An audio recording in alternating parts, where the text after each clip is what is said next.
Sekali waktu kecil dulu, aku pernah nimbrung pas mendengar dua tanteku bisik-bisik mau beli roti. Melihatku, mereka cuma berpandangan.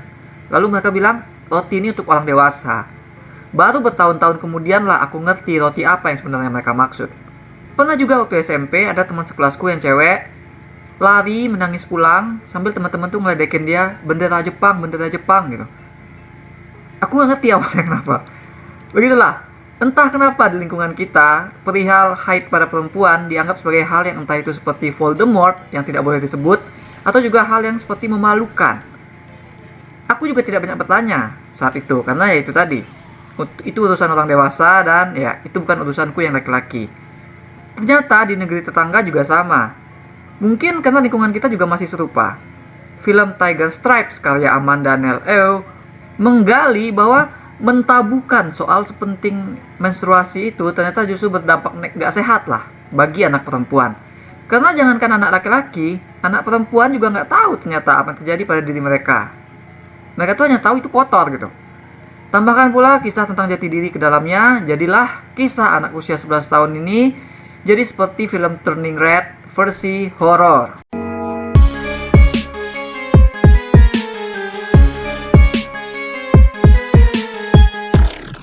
Di sekolah anak perempuan itu, Zafan memang cukup dikenal sebagai anak yang badung.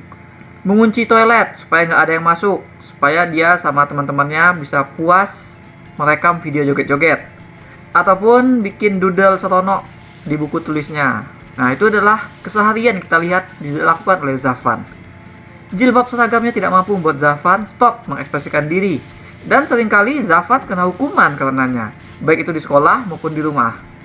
Dalam level permainannya pun gak sedikit teman Zafan yang tidak menyukai sikap Zafan yang dianggap liar.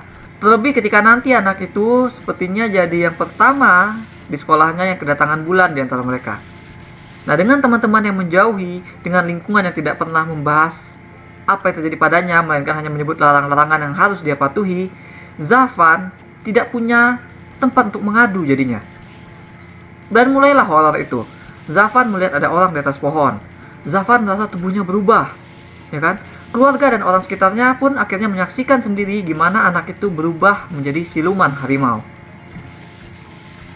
Alih-alih panda merah yang cute di Turning Red, Zafan di Tiger Stripes berubah menjadi manusia setengah harimau dengan mata menyala ungu. Proses transformasinya juga nggak komikal sama sekali. Zafan mendapati tubuhnya memar-memar, rambutnya rontok, berguguran, kukunya copot-copot. Ada bulu kasar yang tumbuh dia cabut, aduh sakitnya bukan main. Nah, transformasi itu digambarkan oleh film lewat image-image dan tone ala body horror. Like, yang benar-benar disturbing gitu. Nggak kayak misalnya kalau di cerita hantu anak-anak kayak di Ghostbump, ada body horror, tapi kan tone-nya cheesy atau over the top. Di sini enggak. Cara film memvisualkan itu tuh benar-benar mengerikan gitu. Kengerian Zafan akan tubuhnya terasa kuat. Dan itu sebenarnya pilihan dari film. Karena film ingin menekankan gagasannya. Apa itu gagasannya? Ya, transformasi Zafan itu dipicu oleh satu hal. Malam itu Zafan terbangun mendapati kasurnya ada noda darah. Dia takut, dia bingung. Tapi kita lihat, dia tidak mendapat penjelasan. Ibunya yang datang menolong hanya bilang, kau kotor sekarang. Jadi kebayanglah, seperti apa yang Zafan rasakan. Dia tidak mengerti yang sebenarnya terjadi kepada tubuhnya. Yang ia dengar tentang itu cuma rumor mengerikan, ataupun itu adalah sebuah hal yang jijik, yang jorok. Ya kan, anak perempuan seperti dia tuh nggak boleh ibadah selama dapat. Nah, sehingga dia jadi percaya bahwa dirinya, tubuhnya, telah berubah menjadi sesuatu yang mengerikan. Perlakuan membuat tabu soal menstruasi, seolah hal itu lebih kotor daripada seharusnya, dijadikan pemantik horor oleh film ini. Memang, meskipun itu fase natural yang dialami perempuan, toh pengetahuan dari ajaran agama menerangkan soal orang yang dapat itu berarti dalam keadaan tidak suci. Tapi somehow, pada masyarakat, tidak suci itu berkembang menjadi layaknya hal-hal yang benar menjijikkan gitu. Kita mendengar teman dekat Zafan openly mengungkapkan rasa jijiknya pada Zafan yang ketika dia lagi dapat. Bau lah katanya kan. Kotor lah. Sikap teman-teman sepantarannya itu juga nunjukin bahwa bukan hanya Zafan, melainkan tidak satu pun dari anak perempuan di sekolah tersebut yang benar-benar mengerti fase yang bakal mereka lewati itu. Nah, padahal kan ini mereka tuh tumbuh dan dididik di lingkungan agamis, di sekolah yang strive untuk pendidikan yang maju. Jadi film sebenarnya sedang menggugat lingkungan tempat Zafan tinggal. Lingkungan yang malangnya relate dengan lingkungan kita. Dan kemudian memang pada lingkungannya itulah Tiger Stripes memusatkan penggalian. Suasana kampung Melayu dihidupkan dan dijadikan kontras dengan pribadi Zafan. Inilah kenapa tadi di awal tuh di set bahwa Zafan tampak lebih badung dibandingkan teman-temannya. Perspektif Zafan, teman-teman Zafan, guru dan orang tua, dan juga tak ketinggalan nanti relasi kuasa dari umur dan gender mulai dicuatkan oleh film. Sehingga terjadi juga pergeseran tone dan elemen horornya. Seiring Zafan semakin dijauhi, seiring dia mulai menerima dan embrace yang terjadi kepada dirinya, ya kan? Ini juga sedikit mengingatkan aku pada protagonis di film The Animal Kingdom yang perlahan menjadi serigala.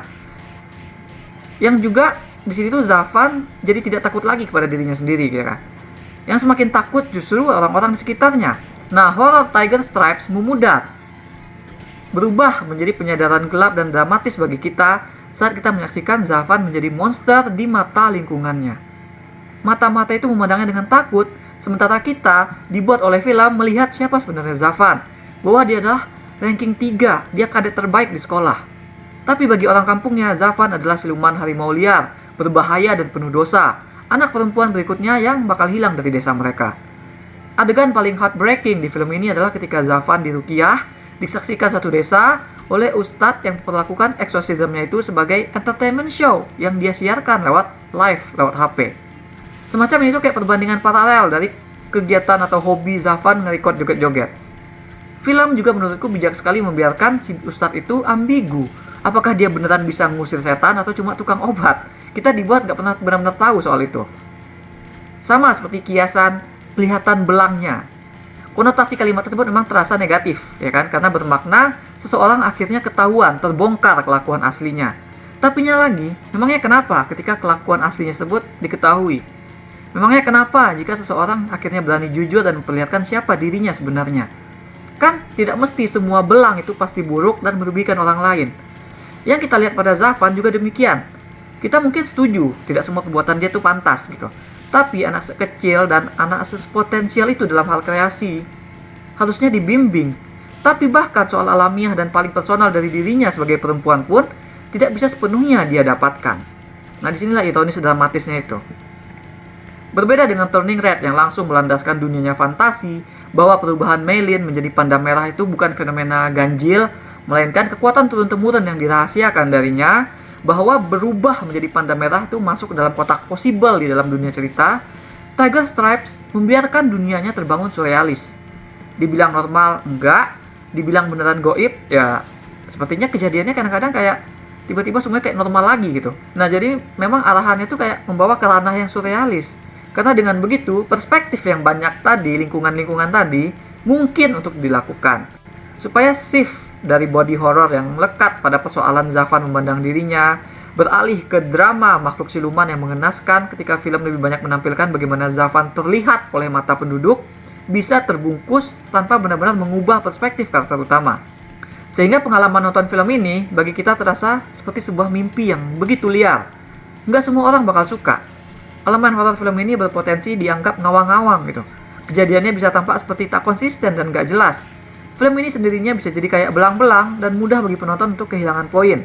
Membuat mereka mengharapkan penjelasan yang tentu saja tidak akan pernah ada di film ini. Karena yang diincar film ini adalah mempertanyakan, menggugat keadaan. Tapi tentu saja itu merupakan risiko kreatif yang diambil oleh film. Buatku, itu membuat film ini jadi terasa lumayan fresh. Seperti ngasih variasi ke dalam bentuk-bentuk cerita coming of age horror atau fantasi yang sudah pernah ada sebelumnya. Perspektif dan lingkungannya pun juga membuat film ini unik. Tapi meskipun film ini seperti punya banyak, sebenarnya yang dia suguhkan itu baru beberapa gitu, kayak Sekolah Zafan. Dari dialog-dialog dan keadaan film ini sepertinya menyentil soal sosial unik di negara Malaysia berkaitan dengan stereotip kelas atau penduduk atau etnis, ya kan? Tapi kita tidak benar-benar melihat etnis itu gitu. Zafan disebut ranking 3, dan dari nama-nama juara 1 juara 2-nya kita tahu murid juara 1 itu adalah dari Cina dan juara 2-nya etnis India, ya kan? Yang practically membuat Zafan berarti dia adalah etnis Melayu terpintar di sekolahnya. Namun di lingkungan sekolah itu tidak kelihatan seperti eksklusif hanya anak-anak Melayu gitu.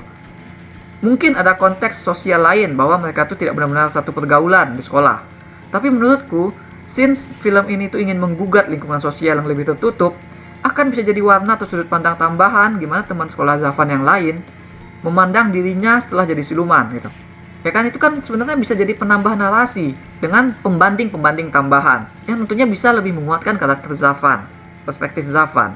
Itu yang agak kurang oleh film ini. Tapi selebihnya ya, kalau Farah iri sama Zafan, aku juga iri. Tapi sama Malaysia karena berani membuat film ini. Karena ini tuh benar tipe film yang ingin kita perlihatkan pada orang luar gitu. Kita ingin lihatin nih perspektif kita, ini lingkungan kita, sehingga cerita coming of age yang formatnya familiar jadi unik. Untuk kasus film ini tuh, dia jadi literal misteri dan horor yang mengerikan. Dengan strong naratif dan arahan yang bertaring, film ini menerobos belukar konvensional. Dia ingin menggugat lingkungan tempatnya tumbuh. Dan bicara soal karakter anak, film ini punya penampilan akting yang bukan sekedar template akting kesurupan. Mereka terasa natural seperti anak-anak umumnya, tapi karena tuntutan arahan yang menghasilkan kesan surrealis, playfulness dan keingintahuan anak-anak itu yang raw dapat dengan cepat dikondisikan menjadi something yang lebih dark dan dramatis. Bayangkan cerita dengan karakter anak, tapi vibe-nya lebih surrealis dan benar-benar disturbing kayak film body horror dewasa gitu. In other words, selain arahan yang bertaring, film ini juga punya acting yang mengaum. Aku berikan 6,5 dari 10 bintang emas untuk Tiger Stripes. That's all we have for now. Menurut kalian kenapa haid atau menstruasi itu berkembang menjadi sebuah perkara yang tabu di masyarakat kita? Kenapa bisa terjadi seperti itu gitu? Share di comments. Jangan lupa hit like dan subscribe supaya ketinggalan review-review dan playthrough lain. Kunjungi mydesi.com untuk review yang lebih detail. Atau kalian bisa kunjungi store MyDersit di ciptoloka.com. Ada banyak kaos dan pernak-pernik custom yang unik, mulai dari film, musik, game, hingga wrestling. Thanks for watching. Remember in life, there are winners and there are losers.